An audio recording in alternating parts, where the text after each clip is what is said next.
மர்மோள என்னத்தே எப்படி இருக்கிய? என்னத்த சொல்ல மர்மோள, ஏதோ இருக்கேன். பியாருக்கு உப்புக்கு சப்பானியா இருக்கேன் வீட்ல. நாத்து செல்லம், நீ எப்படிடா இருக்க?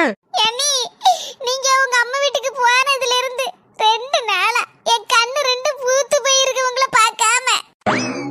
மர்மோள, நீ போனதுல இருந்து நான் சரியா சோறு தண்ணி இல்லாம கிடக்கேன். எனக்கு சோறு வாங்கி தர யாரு இருக்கா? ஆமா அண்ணி, நானும் அப்படிதான் பசியும் பட்டினியுமா கிடக்கேன். ஏதே, நீங்க நம்புங்க, நம்பாட்ட போங்க. உங்களை பார்க்காம சோறு தண்ணி இறக்காம படுத்த படுக்கையா படுத்திருக்கத்தே. எப்போ மர்மோளா வீட்டுக்கு வந்து சேருவேன்? இன்னும் 2 நாள்ல வந்துருவேன் தே. எம்மா, பாய் கடை பிரியாணி செம வாசமா இருக்குல. ஆமாட்டி, அது இருக்கட்டும். நம்ம இங்க இப்படி தின்னுட்டு இருக்கோம். அங்க என் மர்மம் என்ன பண்ணிட்டு இருக்காளோ தெரியலையே. எம்மா, இதெல்லாம் தின்னு முடிச்சோன்னே ஒரு டப்பால ஐஸ்கிரீம் ஃப்ரிட்ஜ்ல வச்சிருக்கேன், கொண்டாங்க.